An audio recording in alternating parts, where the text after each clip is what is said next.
Hey everybody, welcome to Props and Hops, powered by Dimers.com. I'm Matt Landis, and in this episode we'll work through the NFL Week 13 board through the lens of the best football gambling podcasts. We'll also talk some beer and break down some bets, so to kick it off, let's dive into what we're hearing. Loud noises! As always, I've spent the week listening to the most prominent handicappers on the best NFL betting podcasts. In this episode, we have insights from 10 bettors across 6 different podcasts. In all, it came out to more than 9 hours worth of listening, and I'll distill that down to about half an hour of the most actionable takeaways, plus some original analysis. The final result, 7 bets across the point spread, total, teaser, and prop markets, and it's been a refreshingly slow news day so far as I record this Friday morning Pacific time. No games pulled off the board so far today, so let's get to it and run through the Week 13 slate. First game on the board, Detroit at Chicago, Bears laying 3 with extra vig, total 44.5. And I think a lot of us are seeing this as addition by subtraction for the Lions in their first game since firing Matt Patricia. RJ Bill on the Dream Preview said he likes the Lions. A big part of his handicap, their motivation. He says they despised Patricia. And Matthew Holt and Steve Fezzik did push back a little bit on this, more so because of the number. The line was available at 5.5 or even +6 earlier in the week. So the current number reflects Patricia being gone, also accounts for Kenny Golladay and DeAndre Swift possibly being back for the Lions. And once Holt and Fezzik brought this up, RJ did soften his stance. One more factor worth keeping in mind, DeAndre Swift cleared concussion protocol, but he took a step back on Thursday, didn't practice due to an illness. It doesn't sound like that illness was COVID related, but worth keeping an eye on Swift's status as kickoff on Sunday approaches. Next game on the board, Cincinnati at Miami, Dolphins laying 11.5, total 42.5. No betting interest in this one, and if the Dolphins show up, there might not be much viewing interest either, so let's move on. Up next, Indianapolis at Houston, and there is plenty of interest in this one. Colts laying 3.5, total 50.5, and we had 3 likes on the under. Those came from Suma on the Matchbook podcast, Drew Dinsick on the Matchbook and Deep Dive podcasts, and Steve Fezzik on the Even Money and Dream Preview podcasts. I want to note these likes came when the total was 51. That is a pretty key number, but I do think they hold up at 50.5 given the news behind the move, although you might want to consider a reduced amount on the wager. We had 1 like on Houston, that came from Matthew Holt on the Dream Preview, and 1 like on the Colts, that came from TA on the Sharp Angles podcast. Looking at the under, Suma led the handicap, noting Will Fuller, a major absence for the Texans offense. It's basically Brandon Cooks and then the cupboard's Barrett wide receiver. Fezzik also brought this up in his handicap for the under, and TA brought up this point when making his case for the Colts. Suma also notes the Colts defensive line getting a big boost with DeForest Buckner and sack leader Danico Autry both coming back. Drew brought up this point as well, and this was also a factor in TA's case for the Colts. On the other side of the ball, Suma adds the Colts are likely going to be without key offensive lineman Anthony Costanzo, and this was a key factor in Fezzik's handicap as well. Looking at the Houston side of things, Matthew Holt's handicap largely boiled down to Deshaun Watson playing incredibly well of late, and Holt says passing offense matters more than any other phase of the game. I don't think anybody's going to dispute that, but some people might have concerns about his confidence in the Texans offense keeping it up even without Fuller. Holt also likes the Texans coming in with extra rest off of the Thanksgiving game last week. TA, making his case for the Colts, said that Houston's going to be missing cornerback Bradley Roby on defense. He was suspended due to PEDs along with Fuller, and that's an underrated absence in his eyes, with Roby ranked as the number 19 cover corner in the league per Pro Football Focus. Moving on to Jacksonville at Minnesota, Vikings laying 10 or 10.5, total 51, and we have 2 likes on the over, Drew on the Matchbook podcast as well as TA, and I'll note both of those likes came when the line was 52.5, so there's been a line move against that total, but I haven't seen any big news to explain why. I'd imagine Drew and TA are liking it even more right now. Also 1 like on the Vikings, that came from RJ. Looking at the over, Drew suggested Mike Glennon's performance last week showed us he's capable against a bad Vikings defense this week, and TA also touched on Glennon, saying he took a lot of deep shots and those should be open again against this Vikings secondary. And I'll add to the handicap, following up on last week, the Jaguars defense is still in shambles. This week they're facing a better quarterback running a similar scheme, and Jacksonville's on the road this time around, and I'm not sure why the total came down from 52.5. Friday morning we did get injury news favoring the over, including DJ Chark being confirmed as a go for the Jaguars, so I'd expect this total to trickle back up as we get closer to kickoff. Looking at RJ's angle on the Vikings, he says coaching and quarterback mismatches are bigger than the market's accounting for at this number. Mike Zimmer, the best head coach in the league other than Bill Belichick in RJ's opinion, and he also says Kirk Cousins having a better year for the Vikings than he's getting credit for. Next game on the board, Las Vegas at the Jets. Raiders laying 8.5 or 9, total of 47. And we had 4 likes on the Raiders against the spread. Drew making them his best bet on the Matchbook podcast. His co-host on the Deep Dive podcast, Andy Molitor, also on the Raiders, along with Fezzik on the Dream Preview, and RJ. 2 likes on the Jets, those came from Matthew Holt and Dave Essler on the Dream Preview. And 3 likes on the Raiders is a teaser leg, Andy, Fezzik on the Even Money podcast, and Adam Chernoff on the Simple Handicap. Looking at the case for the Raiders against the spread, Drew said this is a bounce back spot for them after everything seemed to go wrong last week. He thinks this line should be Raiders favored by 10, and he says the Raiders offense simply too good to repeat last week's disaster. He expects them to score at will on a weak Jets defense playing without its best cornerback. Fezzik added the Jets offense didn't see much of a boost getting Sam Darnold back last week. RJ echoed this point, and RJ also noted the Jets have only covered the spread 3 times this season, and 2 of those were very fortunate, so the Jets could be even worse than the market perceives them to be. There were 2 cases for the Jets, Holt and Essler. Holt's case leaned pretty heavily on narratives. He said the Raiders' offensive line is feuding, and the Jets are better at home because their closest losses have come at home. I think Essler made a better case if you want to look at the Jets. He said the Raiders have some key injuries on both sides of the ball. Josh Jacobs nursing an ankle injury, that could loom large. He didn't practice Wednesday or Thursday. And on defense, starting cornerback Damon Arnett making his way back from a concussion. He did practice on Thursday, so I think he's moving in the right direction to go on Sunday. Essler also noted this is the 2nd straight East Coast road game for the Raiders, but they were unable to stay back east this week due to the pandemic, so that's some extra travel they're logging. And Essler also notes from a number standpoint, he doesn't make the Raiders 8 points better than anybody. On the deep dive, Andy and Drew made their secret podcast play the Raiders team total over 27 with extra vig, but I think it's worth noting the best I'm seeing now on the Raiders team total is over 28. There has been a bit of a line move on the Raiders since the deep dive recorded. In terms of how I'm looking to get involved in this game, I really like Andy, Fezzik, and Adam's angle to tease the Raiders down through 7-3. I think we're going to see some strong positive regression for the Raiders after last week when they went 4 for 14 on 3rd and 4th downs, 0 for 2 in the red zone. They racked up 11 penalties for more than 140 yards, and perhaps biggest of all, 5 turnovers, including a pick 6 and 4 fumbles lost. So variance hit the Raiders like a brick wall last week, and it showed in that 43-6 final score in Atlanta, but I think we can just throw it out, liking the Raiders to do little more than win outright against the Jets this week. Up next, New Orleans at Atlanta, Saints laying 3 with reduced vig, total 45. We had 3 likes on the Falcons, Suma, Drew, and Fezzik. 1 like on the over, that came from Drew, and 1 like on the under, that came from TA.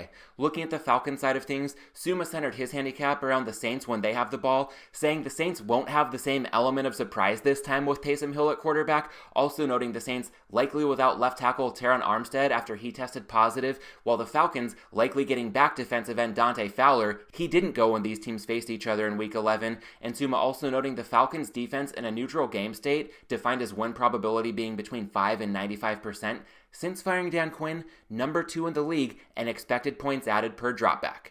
On the other side of the ball, Suma also notes the Saints are likely going to be without their best cornerback, Janoris Jenkins. Drew touched on this point as well. And I'll add, we also got some news on Thursday. Saints defensive end Marcus Davenport, a significant new addition to the injury report. He didn't practice Thursday due to a concussion, so his status very much in doubt for Sunday. Drew adding to the Falcons side of things that he expects the Saints defense to hit some regression soon. Their stats suggest they've been on fire recently, but that's come largely against weak opponents, and he says we can throw out their stats altogether against Denver last week. Fezzik agreed with that point. And Drew also notes he thinks the Falcons offense is due for some positive regression in the red zone after they had to settle for just 3 field goals in that Week 11 matchup in New Orleans. Drew especially likes the Falcons team total over in this one. I'm seeing that available at 21. And one more angle for him to get in play on this game, liking the full game over up to 46. But we do have TA going the other way on the total. He took the under at 46. That move to 45 might slightly affect the wager amount, but TA really seems to like both defenses, and he said all Taysom Hill does is run the ball. That should also bode well for the under. And I want to add to this one, if we're going to throw out last week's numbers for the Raiders due to the negative variance they encountered, I think we should do the same for the Falcons due to the positive variance that worked in their favor in that game. But I also think we should throw out the Saints win last week against a team without a quarterback, so I don't see any reason for power ratings changes since the first Falcons-Saints game. Also, the Saints running a pretty gimmicky offense with Taysom Hill, and this is the second look for the Falcons in 3 weeks. I see a parallel to the Chargers and Ravens a couple years ago when Baltimore came to LA and got a double-digit win in Week 16, and then just 2 weeks later, the Chargers visited the Ravens in the wild card round, getting their second look at Lamar Jackson. Much different story, Chargers getting the win in that one. We might see a similar turn of events working in the Falcons' favor this Sunday. Also think if we look at flipping home field advantage to Atlanta, we're only seeing a half-point adjustment from the Week 11 line of Saints minus 3.5, and yes, home field advantage is diminished this year, but a half-point adjustment for flipping it doesn't seem like enough. I know the Saints won big in that first game, and the Falcons had Julio Jones. We're not counting on him to do much, if anything, this week, but there are other health factors favoring Atlanta. Suma covered that pretty well, and I'm also counting on positive regression in the rematch. After the first time around, the Falcons were just 4 of 17 on 3rd and 4th downs, and if we look at the red zone, Falcons 0 for 1, Saints 3 for 4. Also, the Falcons lost the turnover battle, and lastly, when the Saints decide to go with Taysom Hill instead of Jameis Winston, I think that's Sean Payton looking for lower variance. That plus a lower total in this game increases the value of the 3 points available for the Falcons against the spread. Next game on the board, Cleveland at Tennessee. Titans laying 5.5 or 6, total 53.5. And with both teams at 8-3, I think this line is fair to reflect Cleveland not as good as Tennessee, but it might be pushing it at the current number. We had 3 likes on the Browns. Those came from RJ, who made the Browns his best bet, along with Fezzik and the Hitman on the Dream Preview. All these likes came at plus 6, so if 5.5 is the best number you're seeing available, that probably does reduce the interest in the Browns. We did have a like on the Titans. That came from Adam. He also grabbed a different number earlier in the week. We'll touch on that in just a bit, and one like on the over, that came from TA. Looking at the Brown side of things, RJ said the Titans overvalued after their wins the last 2 weeks against the Ravens and Colts. That Baltimore win could have gone either way, and the Titans were impressive last week, but he notes the Colts were without DeForest Buckner. That's a key piece of their defense, and RJ also touched on an X factor in this game. Baker Mayfield, is he going to be under pressure or not? Tennessee struggles to generate pressure. The Hitman quantified this, saying the Titans are 31st in the league in pressure rate. TA used this point, calling out the Titans' terrible pass rush in his handicap for the over. And Fezzik, making his case for the Browns, said that the current number overstates the gap between these two teams, especially with Myles Garrett in line to come back, and he says the Browns undervalued after not covering last week in Jacksonville when they played well enough to cover. When it comes to the Hitman's handicap, I'll note there's been a lot of talk recently about Cleveland being 8-3 with a negative point differential, and I think it's fair to say the Browns aren't as good as their record would suggest, but the Hitman also mentioned last week was the first time this year the Titans won by more than one score. I do have a correction to make there. Tennessee also did blow out Buffalo earlier in the season, but the point still taken, the majority of the Titans wins this year have also been close. Looking at Adam's case for the Titans, he grabbed -4 early in the week, so at -6 it's definitely a different conversation, but there might still be a smidge of value at 5.5. Adam notes the Browns' rush defense is a big step down in class for the Titans, while the Browns also have some secondary injuries. Ronnie Harrison on injured reserve, and Denzel Ward likely out. TA pointing out these injuries in his case for the over, and Adam also noted in the Titans' favor. On the other side of the ball, the Titans' defense is bad, but Baker Mayfield was very uneven last week against an even worse Jaguars defense. Touching a little more on TA's handicap for the over, he said this game has 2 bad pass defenses, and it's not much better if we look at the run defenses. The Titans susceptible to explosive runs, and Nick Chubb has a track record for picking up big chunks, and on the other side, the Browns' rush defense 31st in success rate allowed, and Derrick Henry's going to be the best running back they'll have faced so far this season. One more thing to keep in mind for the over and the Tennessee side of things, A.J. Brown's looking like a big question mark for this game. He didn't practice Thursday, and he was a new addition to the injury report with a hip injury. Moving on to the late window on Sunday, Giants at Seattle, Seahawks laying 10.5, total 47.5, and Fezzik on the Even Money podcast took the under. He got it at 48, presumably he still likes it at 47.5, maybe for a slightly reduced amount. He noted Colt McCoy looked underwhelming for the Giants once he stepped in for Daniel Jones last week, doesn't expect McCoy to look too much better this weekend, and he also noted when Seattle has the ball, they've been running more than passing the last couple weeks after a recent rash of turnovers from Russell Wilson, and if Seattle stays run heavy, that should also work in favor of the under. Up next, Rams at Arizona. Rams laying 3 with reduced vig, total 48. We had 3 likes on the Rams, Drew, Andy, and Holt, with Holt making the Rams his best bet on the Dream Preview.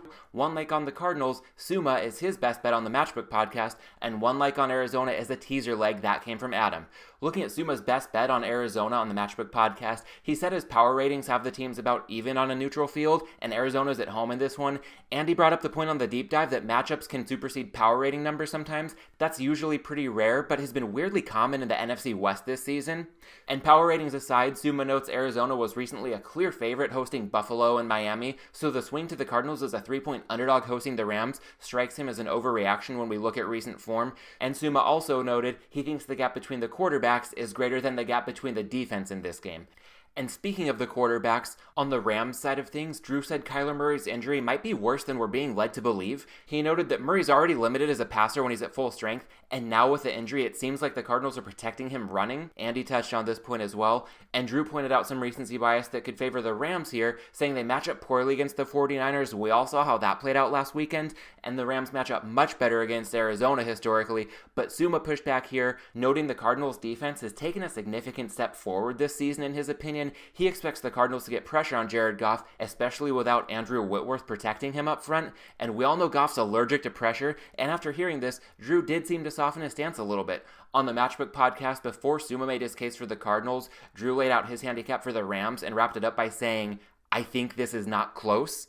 And then after Suma's handicap, Drew referred to this game as possibly being a coin flip or a 3-point game either way, and he even said it could be an overtime game. And I don't mean this as a criticism in any way. Similar to how RJ shifted his stance on the Lions when Matthew Holt and Steve Fezzik pushed back, I think we should applaud it when people are open to changing their minds, and that's something to keep in mind if you're looking at backing the Rams here. But looking at Holt's handicap for the Rams, he noted Murray's been struggling against the blitz, opponents are blitzing him a lot more often as a result, and he's really high on the Rams defense. Last like in this game, Adam looking at the Cardinals as a teaser candidate, he sees the line moving toward Arizona, so this could be a way to free up an extra half point, taking the Cardinals up to +9 right now, neutralizing that heavy vig attached to any current +3s on the Cardinals. Next game on the board, Philadelphia at Green Bay, Packers laying 8.5, total 48.5. 3 likes on Green Bay as a teaser leg, Fezzik on the Even Money podcast, as well as Andy and Adam. Fezzik liked the Packers enough to pay for a 6.5-point teaser when the line was Packers -9 earlier in the week. That was to get them down through the key number of 3. And currently, the Packers are a fit for that standard 6-point teaser model. I really like the notion to take them as a teaser. It's a good numbers grab when you've got the clear better team at home, again teasing down through those key numbers of 7 and 3, needing the Packers to do little more than win outright. Up next, New England at the Chargers, currently lined at Pick'em, total 47.5, and this game pits arguably the best coach in NFL history against the worst coach in the league right now. Preston Johnson wrote a great article on ESPN Plus breaking this down, and I do think that's balanced out if we look at the talent on these rosters. We have arguably the most inferior road favorite we're going to see relative to the talent on the home team. I think that explains why this line's at Pick'em, but we did have 1 like on the Chargers. That came from Fezzik. It was his best bet on the Dream Preview. 2 likes on the Patriots. RJ and Holt pushing back on Fezzik on the Dream Preview. Also 1 like on the over. That came from Drew. When it came to Fezzik's best bet on the Chargers, he mentioned they're the better team at home, the Patriots coming off a deceiving win last week, and he knows he might be hating himself on Monday for making this bet, but from a power rating standpoint, he said the gap is simply too big to ignore despite the coaching mismatch. On the Patriots side of things, RJ noted Anthony Lynn's on the hot seat and he's poor under pressure, and this is going to be the most pressure he's faced after last week's debacle in Buffalo, and Matthew Holt adding, the Chargers are really inefficient on offense. They're elite when it comes to yardage gained, but only about average when it comes to points scored. Looking at the over, Drew seems to like it up to 48. He said the Chargers passing game poised to exploit the Patriots pass defense, and on the other side of the ball, the Chargers defense poor against designed quarterback runs, and that's the Patriots' strength with Cam Newton under center. I also think it's interesting to note the Patriots averaged just 3.5 yards per play last week against a beat-up and not very good Arizona defense. This includes only 3.3 yards per dropback plus 2 interceptions from Newton, so it's tempting to get in play on the Chargers, but I don't see a viable angle with a number at Pick'em. Unfortunately, they're out of teaser territory right now, and I certainly don't want to count on Anthony Lynn in the endgame against Bill Belichick. And one more note here when it comes to the rooting interest for any Chargers fans like myself, hoping to see them win the Super Bowl anytime soon. The worst nightmare for that scenario would be for them to get hot down the stretch this season. The ship's already sailed on 2020. They're not going to make the playoffs. They're not going to go anywhere under Anthony Lynn. Getting hot down the stretch would put them in a worse draft position. And much more importantly, I think that could give ownership a crutch to use the argument that the team's moving in the right direction to justify retaining Anthony Lynn.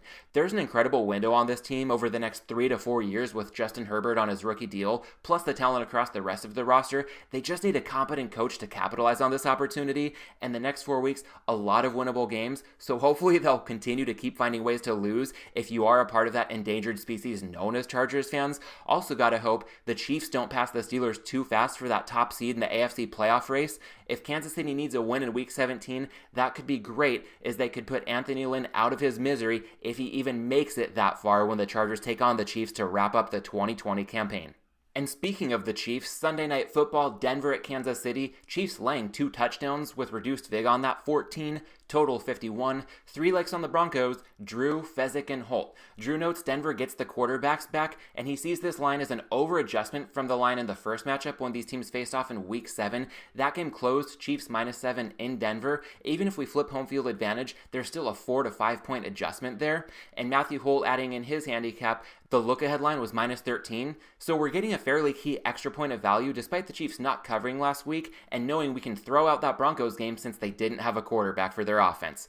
And I know there are a lot of narratives swirling around this game, the Chiefs being complacent against bad teams, being in a big sandwich spot. I'm not buying into the Broncos because of any Kansas City motivation angles, but I do think the Broncos are worth a look at 14 because that number simply too high. Moving on to Monday, we've got a doubleheader, and the first game is going to be a matinee on the West Coast. Washington at Pittsburgh, Steelers laying 7, total of 42. One leg on the Steelers, that came from Adam. He notes Washington has 3 wins recently, but those have come against weak opposition. The Steelers mark a big step up in class. Adam hinted on his Friday morning episode of The Simple Handicap that he liked Pittsburgh in a teaser, but based on the current number, it's looking like laying the 7 is the way to go. On the Dream Preview, the guys noted there's a big rest disparity in this one, Pittsburgh having played Wednesday, so it's a short week for them. Meanwhile, Washington's last game came on Thanksgiving, and there are also some health issues for the Steelers here. Center Marquise Pouncey's status is questionable after he was placed on the COVID list on Wednesday, and on defense, linebacker Bud Dupree tore his ACL on Wednesday. They'd already lost another standout linebacker, Devin Bush, to a torn ACL, so it's going to be interesting to see how that affects the Steelers' defense, but we do know the Steelers are the far superior team here, playing at home, so even the rest and health issues seem fully factored into the line. Shifting gears to the nightcap, Monday Night Football, Buffalo originally scheduled to play at San Francisco, now it's a neutral site game in Arizona. 49ers laying 1, total 47, and Matthew Holt had said he liked the Bills -2.5 when the Dream Preview recorded. There's been a strong line move against that side, and Holt's handicap was largely narrative driven. He said he expects the 49ers to be flat in a non-division game, and Buffalo to be more motivated, needing to maintain their division lead over the Dolphins. And I think Buffalo might cover this one, but it's difficult to put any stock in those narratives is reason why. Fezzik just had a lean to Buffalo, but I think he had the better angle here, saying the Bills played their last road game in Arizona, so it's a familiar travel spot for them, although the 49ers are also familiar with playing in Arizona as they play there every season. One more thing to consider on the side in this game, Anthony Lynn's incompetence was on full display last week. That really benefited the Bills. It's a big step up in class for them to now take on Kyle Shanahan. And a hidden factor on the total, the Rams and Cardinals are going to be playing on the same field the day before, so the field conditions usually pristine in Arizona, but they could be a little bit messy in this one. That could result in fewer points. I don't have enough of an angle either way to make a play on the total, but if you're looking at the over, maybe this is something worth considering. It might be enough to stay off of playing that, and if you've been on the fence about the under, maybe that could be enough to put it over the top and into the account. And we have another scenario this week in which Monday Night Football won't be the last game of the week. Welcome to 2020. Tuesday night, Dallas at Baltimore, currently off the board as we await word on Lamar Jackson's status. Alright, so that wraps up the Week 13 slate, and unlike Cowboys-Ravens, one thing that always is on the board here at Props and Hops, good beer, and it's time for our beer break. Let's dive into what we're drinking. New developments have been a major theme in the NFL this season, and we also have a new development in the IPA world, so this week the spotlight goes on a new brand, Ferris Falcon. Ferris Falcon's a concept between Horse Aged Ales and Mason Ale Works in San Diego, and Horse is known for premium stouts and barrel-aged sours, but the partnership with Mason Ale Works gives Horse the resources to launch into IPAs, and the first release to come from Ferris Falcon came out last week, and it's called Split-Second Glimpse of a Bird Hurtling Past and Away. I know the name's a mouthful, but all's forgiven when you get a mouthful of this double dry-hopped hazy double IPA using Citra and Galaxy hops. Split Second Glimpse clocks in at 8% ABV, and the appearance, hazy yellow-orange with a thin white head, also comes in an eye-catching can with some really nice Falcon artwork on top of a Tiffany blue backdrop. I'll post a photo on Instagram at Props and Hops. When it comes to the aroma and flavor, you get that signature citrusy and tropical combo with Citra and Galaxy hops, no hint of the ABV, and the mouthfeel refreshingly light for the style. This could easily pass for a single IPA. Overall, I think this is an excellent first impression from Ferris Falcon, definitely looking forward to their future releases. And speaking of good impressions, it's time to make one on the Week 13 portfolio. Let's move on to what we're betting. I'm shocked to find that gambling is going on in here. And before we dive into sides, totals, teasers, and props this week, want to note, whenever there is gambling going on in here, you know it's important to shop lines, and I'd recommend a new tool to do so, the best odds section at dimers.com. You can get there by going to dimers.com/best-odds. I'll drop that link in the show notes for easy reference. All you need to do is pick your sport, the type of bet, and the state, and you'll get a rundown of the best odds available at legal U.S. sportsbooks. If you're in a state without legalization, offshore it is, still recommend you shop around for the best number. And with that said, I think there are two sides worth putting in the portfolio this week. First one, Atlanta +3. I make that good up to -120. It's the Falcons' second look at Taysom Hill in 3 weeks. I think the health situation favors the Falcons, and any regression toward the mean relative to the first matchup a couple weeks ago also favors the Falcons in this one. Next up, Denver +14, also good up to -120. This is all about numbers, not teams, and if you're getting 2 touchdowns with the Broncos against the Chiefs, I think that number's too high, worth putting Denver in pocket. 2 totals this week as well. Colts Texans under 50.5. I think the injury and suspension news throughout the week strongly tilts things toward the under, and that number hasn't adjusted enough yet. And with Jaguars at the Vikings, I'm taking the over 51. Mike Glennon has proven he's capable against a bad defense, and the Vikings offense more than capable of doing damage for its part against the depleted Jaguars defense. Also seeing one teaser that really jumps off the current board, a 2-team 6-point teaser pairing the Raiders -2.5 at the Jets with the Packers -2.5 hosting the Eagles. There are enough 8.5s available for the Raiders as I record this to include this in the portfolio, but I'd recommend jumping on any of those Raiders 8.5s sooner rather than later. With this teaser, we get 2 significantly better teams, each needing to do little more than win outright, and for comparison's sake, a moneyline parlay on the Raiders and Packers this week would cost you about -180, and it's possible that either of these teams wins by 1 or 2, but the teaser well worth the 60 to 70 cents we're saving by just laying 2.5 in each leg. 2 props this week as well. First one, Chargers first quarter on the money line. Going back to the well after a missed PAT led to a loss in this prop last week, but I stand by the process. When it comes to the coin toss, the Chargers often elect to receive, New England elects to defer, so that means the Chargers likely to get the ball first. That's very valuable looking at a first quarter bet, and also the coaching mismatch couldn't be much more lopsided when it comes to Anthony Lynn against Bill Belichick, but that gets magnified as the game goes on, so isolating the first quarter could go a long way in steering clear of another potential Anthony Lynn circus act. I make this bet good up to -120, and I think we'll see it available for a little bit better than that once the lines are posted Sunday morning. Next prop this week, Browns-Titans, shortest touchdown under 1.5 yards. By now, you know the drill with the math. The key here, it's the highest total on the board, and this prop is mispriced if it's available for -170 or less, and plenty of books have been offering better prices on this type of prop throughout the season. The Titans also fit from a matchup perspective. They have a strong rush offense and a weak defense. They also get a little creative at the goal line. Last week, they scored 2 one-yard touchdowns. They also allowed 2 one-yard touchdowns against the Colts. The Browns also fit from a matchup perspective. On their end, a strong rush offense, back to full strength with Nick Chubb in action. He scored a 1-yard touchdown last week. Wouldn't be surprising to see him do so again this Sunday.